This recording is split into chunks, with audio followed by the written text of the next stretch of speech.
Assalomu alaykum. Bugun dasturimizda Pokiston Afg'onistonga hujum qildi. 400 kishi halok bo'lgani aytilmoqda. Eron musulmon davlatlariga chaqiriq bilan chiqdi. Hech kim bu urushga aralashishni xohlamaydi. Kallas Trampga qarshi chiqdi.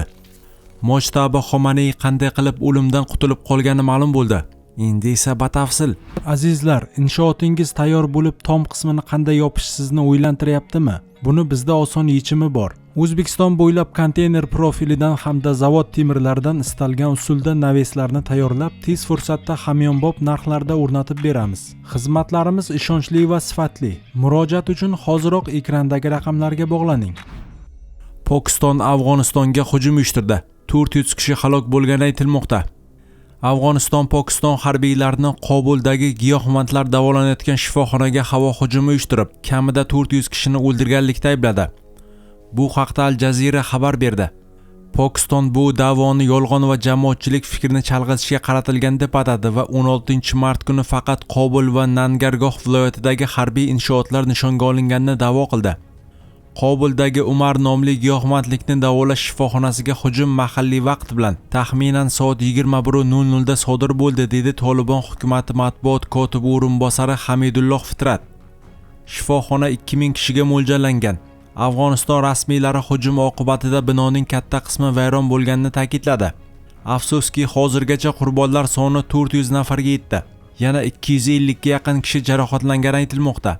Hozirda voqea joyida qutqaruv guruhlari ish olib bormoqda. Ular yong'inni nazorat qilish va qolgan jasadlarni topishga harakat qilmoqda, dedi Fitrat.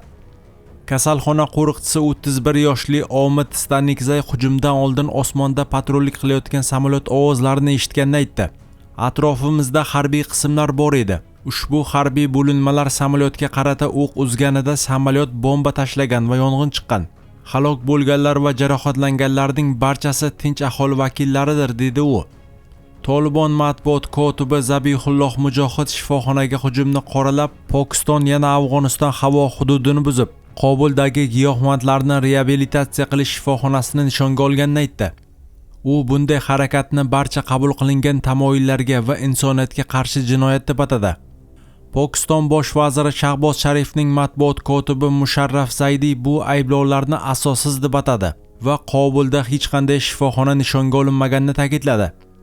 Pokiston axborot vazirligi zarbalar aniq nishonga olingan harbiy obyektlar va terrorchilarni qo'llab-quvvatlash infratuzilmasiga, jumladan Tolibonning texnik jihozlari hamda o'q-dorilar omborlariga, shuningdek Afg'onistonning Qobul va Nangargoh viloyatlarida joylashgan pokistonlik jangarilarga qaratilganini ma'lum qildi.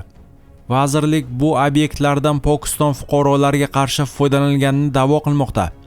Vazirlikning ta'kidlashicha, Mujohidning da'vosi Pokistonga qarshi kayfiyatni qo'zg'atishga va Tolibonning chegara oldi terrorizmni noqonuniy qo'llab-quvvatlashni yashirishga qaratilgan.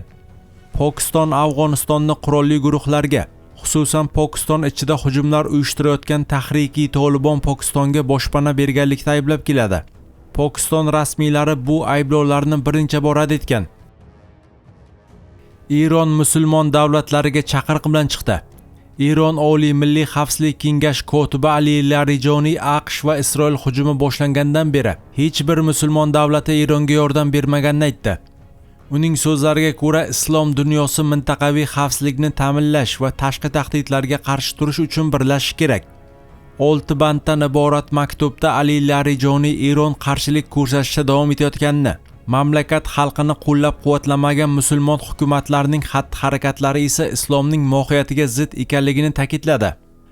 Ba'zi davlatlar bundan ham uzoqroqqa borib shunday da'vo qilishdi. Eron Amerika bazalariga va AQSh va Isroil manfaatlariga zarba berayotgani sababli u bizning dushmanimiz. Mamlakatlaringizdagi Amerika bazalari Eronga qarshi zarbalar berayotgan bir paytda biz qo'l qovushtirib o'tirishimiz kerakmi? Ular bahona izlamoqdalar. Bugun bu jangda AQSh va Isroil bir tomonda, musulmon Eron va qarshilik kuchlari esa boshqa tomonda. Siz qaysi tomondasiz, dedi Ali Larijoniy. U islom dunyosining kelajagini ko'rib chiqishga chaqirdi. AQSh hech qachon sizga sodiq bo'lmaydi va Isroil sizning dushmaningizdir, dedi Larijoniy. Hech kim bu urushga aralashishni xohlamaydi. Kallas Trampga qarshi chiqdi. Yevropa ittifoqi davlatlari hozircha Hormuz bo'g'oziga harbiy kemalar yuborishni rejalashtirmayapti. Bu haqda Yevropa Ittifoqi tashqi siyosat va xavfsizlik bo'yicha oliy vakili Kaja Kallas ma'lum qildi. AQSh prezidenti Donald Trump Hormuz bo'g'ozini qayta ochish uchun ittifoqchilardan yordam so'raganda, u bu maqsadda ko'p millatli koalitsiya tuzishni taklif qilgan. Biroq Yevropa davlatlari kema qatnovi xavfsizligini ta'minlashga qaratilgan Aspides harbiy dengiz missiyasini kengaytirish niyatida emas. Mazkur missiya Qizil dengizda xususiylar hujumlarining oldini olishga qaratilgan. Yaman xususiylari Isroilning G'azoga hujumlari ortidan unga aloqador kemalarni nishonga olib kelmoqda. Kallasning so'zlariga ko'ra, Hormuz bo'g'ozi orqali o'g'itlar, oziq-ovqat va energiya tashuvchilar yetkazib berilishini tiklash kechiktirib bo'lmas ustuvor vazifa hisoblanadi. 16-mart kuni Yevropa Ittifoqi davlatlari tashqi ishlar vazirlari mintaqada kema qatnovi xavfsizligini kuchaytirish yo'llarini muhokama qilgan. Aspides operatsiyasi esa Qizil dengizda kema qatnovi erkinligini ta'minlashda allaqachon hal qiluvchi rol o'ynamoqda. Muhokamalarimiz davomida ushbu operatsiyani kuchaytirishga bo'lgan istak bildirildi. Biroq ayni paytda Aspides operatsiyasining mandatini uzaytirishdan manfaatdorlik yo'q. Har holda hozircha shunday. Hech kim bu urushga faol aralashishni xohlamaydi va barcha uning oqibatlari nimaga olib kelishi mumkinligidan xavotirda, dedi Yevropa diplomatiyasi rahbari. Uning ta'kidlashicha, hozir diqqat markazida Hormuz bo'g'ozi turgan bo'lsa-da, Qizil dengiz ham xalqaro savdo uchun muhim hudud bo'lib qolmoqda. Xususiylarning aralashuvi xavfi real. Shuning uchun biz hushyorlikni saqlashimiz kerak, deya izoh berdi Kallas. Mojtaba Xomanaiy qanday qilib o'limdan qutulib qolgani ma'lum bo'ldi. Eronning yangi diniy rahbari Mojtaba Xomanaiy AQSh va Isroilning 28-fevral kungi zarbasidan biroz oldin uydan tashqariga chiqqani tufayli omon qolgan. Bu haqda Ali Xomanayning devoni protokol xizmat rahbari Mazohir Husayniy tomonidan Islom inqilobi muhofizlari korpusi qo'mondonlariga yo'llagan murojaat audioyozuviga asoslanib The Telegraph xabar tarqatdi. Mojtaba Xomanaiy ham rafiqasi va o'g'li bilan birga otasi joylashgan o'sha kompleksda edi. 28-fevral kuni kompleks bo'ylab zarba berildi. Allohning irodasi bilan Mojtaba hovliga chiqishiga to'g'ri kelgandi. Ular binoga qarata raketa uchirishganda u tashqarida edi va yuqoriga qarab ketayotgandi, deyiladi yozuvda. Husayniyning so'zlariga ko'ra, Mojtaba oyog'idan yengil jarohatlangan. Uning tasdiqlashicha, zarbalar kompleksdagi bir necha binolarga bir vaqtning o'zida berilgan va Xomanaylar oilasini to'liq yo'q qilishga qaratilgan. Zarba oqibatida Mojtabaning rafiqasi va o'g'li, shuningdek otasi Ali Xomanaiy halok bo'ldi. Eronlik rasmiylardan biri The Telegraph uchun izohida harbiy qo'mondonlarda yangi oliy rahbarning holati haqida aniq ma'lumot yo'qligini aytgan. Quvaytdagi Al Jarida gazetasi 15-mart kuni Mojtaba Xomanaiy ayni vaqtda Moskvada davolanayotgani haqida xabar berdi.